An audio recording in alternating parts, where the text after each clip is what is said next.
Hello, I'm Penny Thornton and welcome to my astrology channel. On this video, I'm going to be talking about the forthcoming eclipses in Cancer and Capricorn.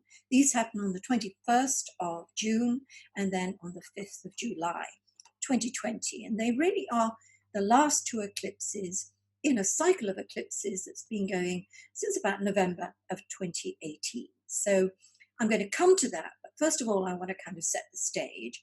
In my previous video, I focused a lot on the new set of eclipses coming in on the Gemini-Sagittarius axis, and I looked at it sign by sign. And one of the things I also did on that video was talk about the astronomy of eclipses, because we get our interpretation really from the way the planets are, the astronomy of the piece. That's part and parcel of our interpretation. And eclipses occur on the nodal axis. That's to say, the point where the moon's nodes intersect with the ecliptic, the apparent path of the sun. So when we look at the nodes, and the nodes move into a different sign about every 18 months, and they move backwards through the zodiac. And we look at the nodes and the nodal axis, and we realize that they have a reference to the past. They take us back. The nodes move backwards, they take us back in time. Now, they may take us back to a time within living memory, which is about 18 and a half, 19 years ago, and we can make a direct link between the events that happen in those years and the ones we're going through. But if you believe in past lives and you believe there is that validity, then of course the nodal axis is all about past lives, what we may have experienced in the past, really coming back to be readdressed again. And because eclipses happen on the nodal axis, they have an aura of karma about them. What goes around comes around, but also hugely of fate and destiny. And it's good that we have that to the forefront of our minds as we start to explore what the forthcoming eclipses may mean for us. Now, on June the 5th, we have the first eclipse in this Gemini North Node cycle, Gemini-Sagittarius. So the sun will be in Gemini and the moon in Sagittarius. And this is going to be very important for Geminis, for Sagittarians, and for the two other mutable signs, Pisces and Virgo. And I've gone into this on my previous video. But I'm also brought to mind, because of the events that we're experiencing right now, in the now, and we look at those events in America and in fact all around the world, and we take into consideration that Mr. Trump is a Gemini, and we look at Boris Johnson, also a Gemini. We can use them as a very good illustration of why the nodal cycle, why the events at this time play into, in a way, very important events to come and those that have happened in the past. So if we look at current events and we see what's been happening recently, we can look at, in Mr. Trump's case, we look at the protests, very violent protests in America as a result of the killing of George Floyd. And this has kind of brought out a real kind of, it's been a festering kind of rage within people of the unfairness, the quietness, that's the silence of the suffering of particularly the blacks against the largely white police force. So that has come about, and there's a 20-year, 18.6 year, we can go back and see how there was yet again these same issues coming to the fore. So in this recent week, I always say about eclipses, they have a foreshadow, which is a couple of weeks before the exact eclipse, maybe a little bit longer, and then a couple of weeks in the aftermath of the eclipse, the aft shadow, if you like, the foreshadow and the aft shadow. And events tell us a lot about the nature of these eclipses. So also for Mr. Trump, quite recently, there was an issue over a tweet that was then stamped, fact check. And this has caused Mr. Trump to believe that there should be no censorship. And so in this past week, there has been, there is now a situation going forward which might loosely be described as a war with Twitter that may in turn, of course, change exactly how these social media platforms are allowed to operate. So that's playing into current events. And then, of course, we have the China situation, with China now coming down firmly on Hong Kong with their new resolution that will affect freedoms of speech and a whole lot of other things beside.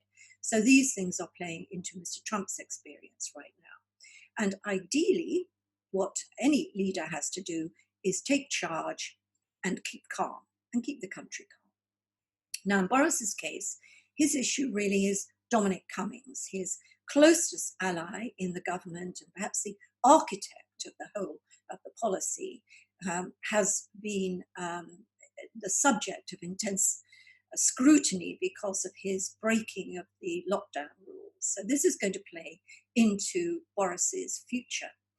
And of course, the sheer volume of deaths due to the coronavirus in Great Britain, which is shocking, has been laid also at the feet of Boris and the government for not acting soon enough.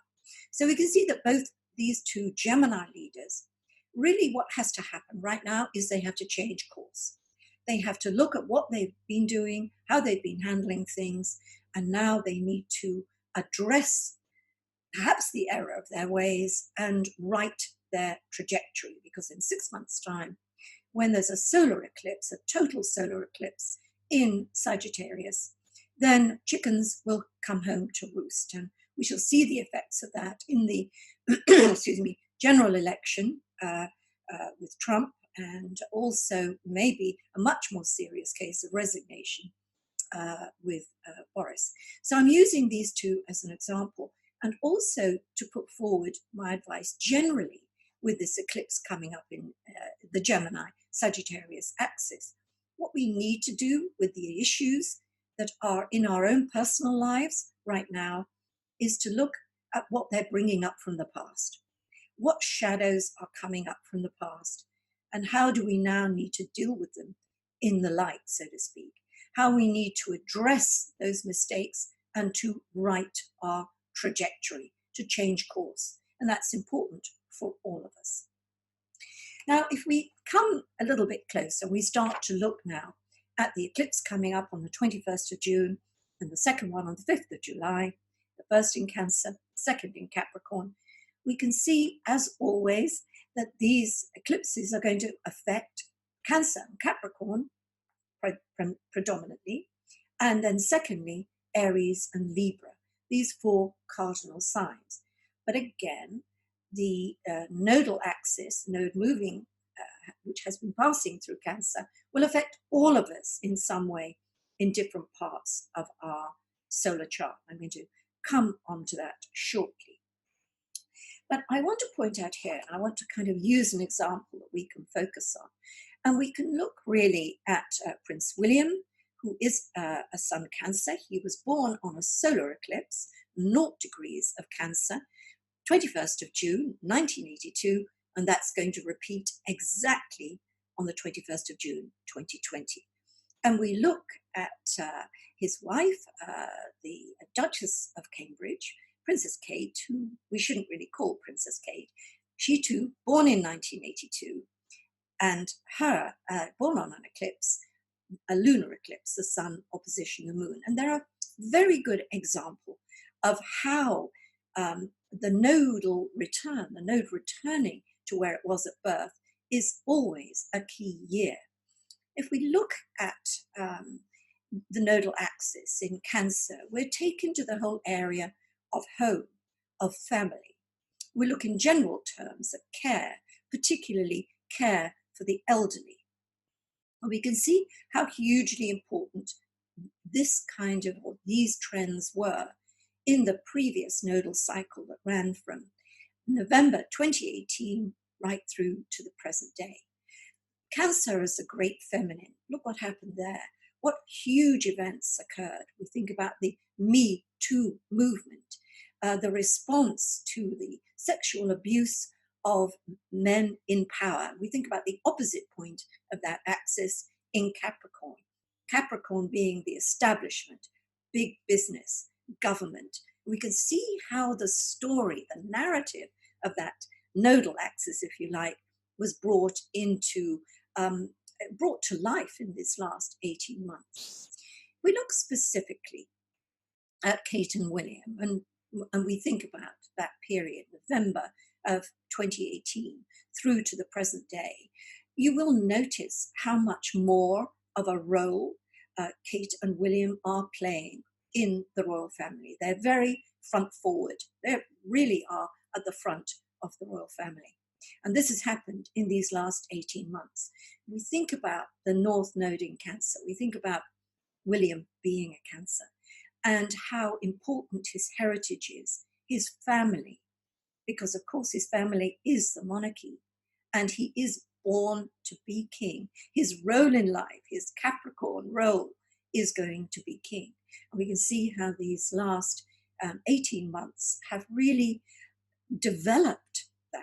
He is born to be king, and we can see that taking shape in, as we watch him through the eyes of the news footage, so to speak.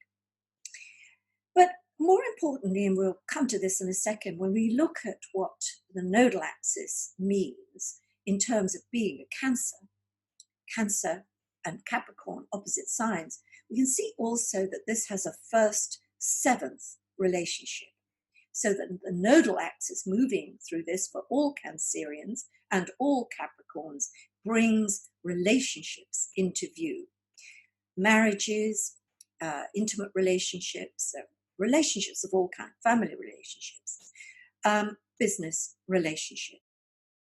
And we can see how relationships have impacted William and Kate's future as well, because it's during this time that Meghan and Harry, of course, Meghan had joined the family only a matter of months before the first eclipse in Cancer-Capricorn.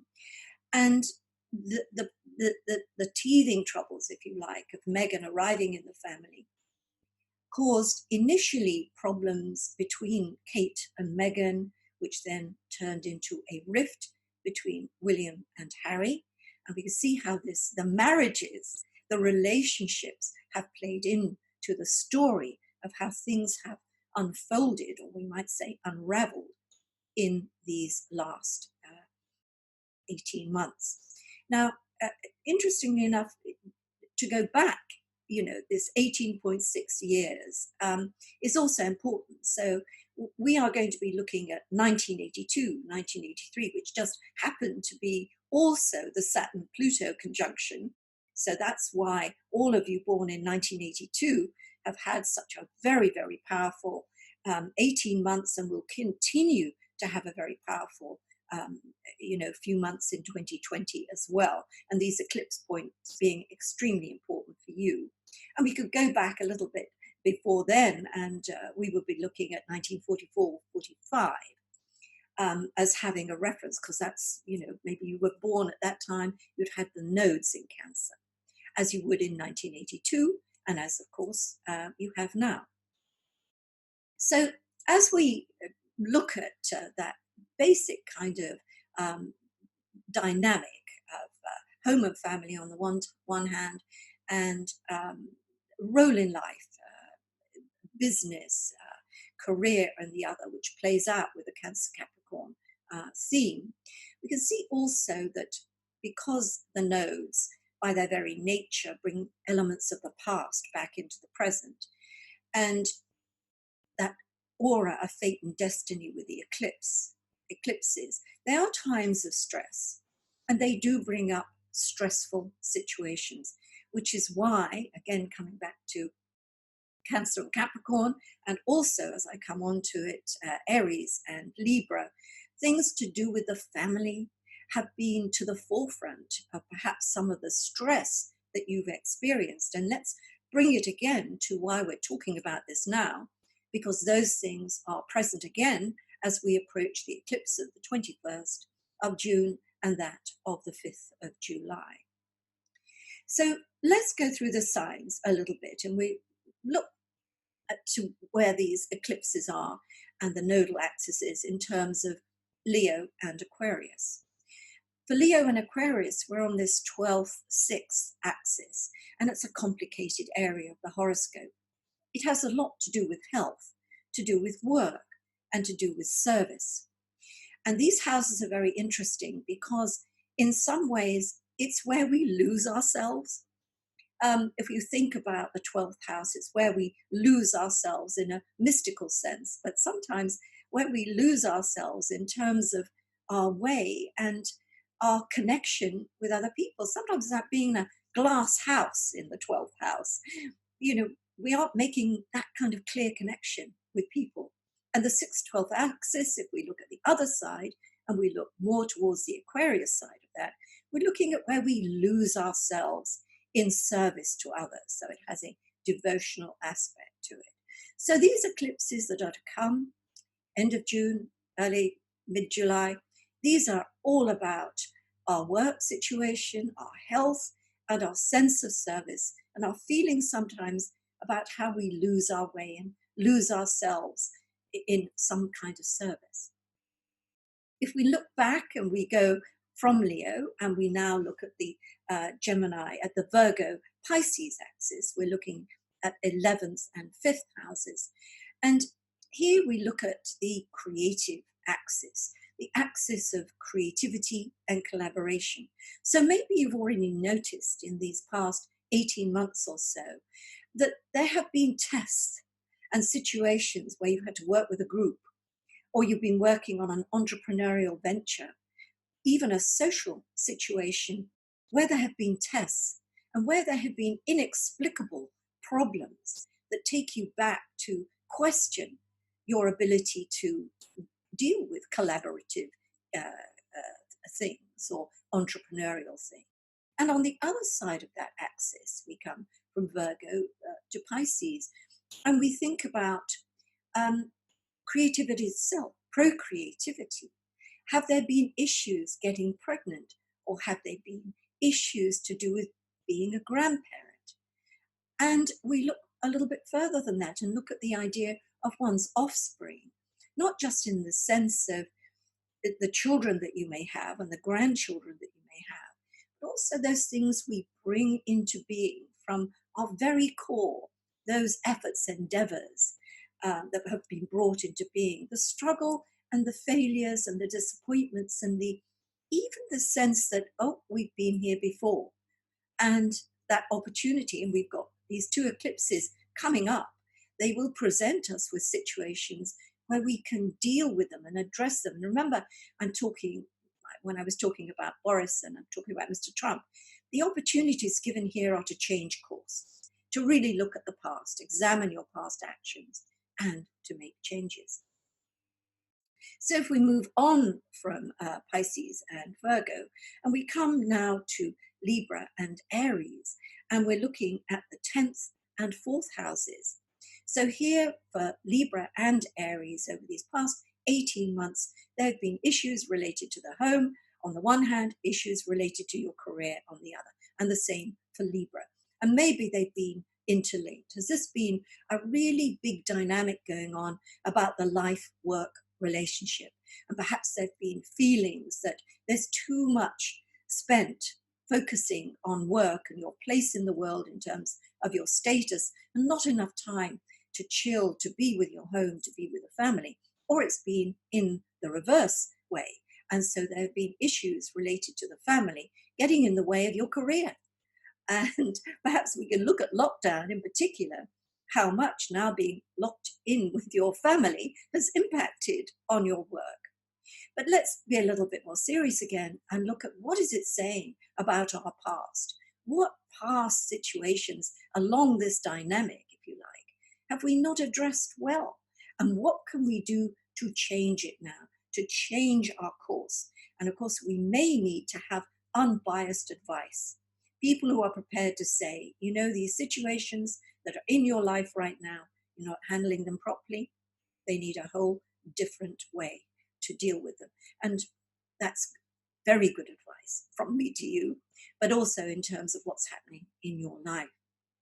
If we now look from Scorpio to Taurus, we're on the 3rd, 9th axis. So this is the axis of communication.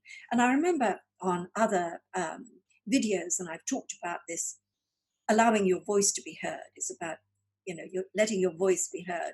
And been a lot of questions come up in the comments about that, about, you know, will I not be able to have my voice heard? You know, will I have laryngitis, or shouldn't I be doing my blog? It doesn't really mean that. It's about, you know, obviously the principle here is about communication, is about communicating with other people. It's about having a platform to hear your voice. It's about publication. It's about writing. It's about podcasting, blogging. It's about travel, all those kind of things. So again, is this the right way to go? What are we learning about the situations that are in our lives right now? If you are a Taurus or a Scorpio, what are these situations telling us? Can we not communicate with people? Are we not able to travel where we want to go? Is our course of learning, our study course, being stopped? You know, what can we do virtually instead of doing in reality? So it is, again, looking at the situations we have in our lives from this perspective of 9th, 3rd, in this case, for Scorpio and Taurus, and seeing how do we now radically change our course. And so now we come to our last combination. We look at Gemini and Sagittarius, and we're looking at the 2nd, 8th houses, particularly in reference to what's been happening these last 18 months or so, and the forthcoming eclipses on the 21st of June and also the 5th of July. This has a lot to do with money, and it has a lot to do with values. And show me a Gemini or Sagittarius who hasn't had money problems in these last 18 months. And don't necessarily have to mean you haven't got any money. They can be problems to do with inheritances, to do with redundancy settlements, to do with tax, getting your tax back. So they don't have to be to do with what you earn. But the whole issue of how important money is and the way you are treated and valued as a person, which is also shown up in the income that you're paid and how you get your money. This has been the eclipse patterns. They've thrown up these issues every time they've occurred. And so now we look to these next 2 eclipses and see them as opportunities to get this issue settled. Can you go back 18 plus years and see a repeating pattern? Can you go back longer than that and see a repeating pattern? If so, this is a time to look at it fairly squarely and say, you know, my past is coming back to haunt me. I have to deal with these issues, but in a very different way, in the light of awareness. And maybe I have to accept some responsibility. And I think, you know, coming back, looking at the Trump, Boris Johnson situation again, what's important here with these eclipses that are coming up now is accountability. These 2 leaders have to take account. They have to be accountable, have to be seen to be accountable, which is the key to turning this pattern in a different direction. So being accountable for the past, the mistakes we've made in the past, what we haven't done right in the past. And I'm just finishing here really on the Gemini-Sagittarius axis here. And so this is often in relationship or in relation to money or valuables and things that we hold have great value in, which of course also means ourselves. So yes, I've taken you through the signs so that we can see the dynamic of the eclipses to come. And I think what I love about astrology is when we look at the events that are happening in our individual lives, and we look at the events that are going out on the world stage, and we see them played out through this lens, in this case on the nodal axis, we can really hear that theme: what goes around comes around. Does your past come back to haunt you? Is this now the time that you stand there and be accountable for your actions? It's tough stuff. Maybe it's tough love. So I look forward to speaking to you on my next video. In the meantime, take great care.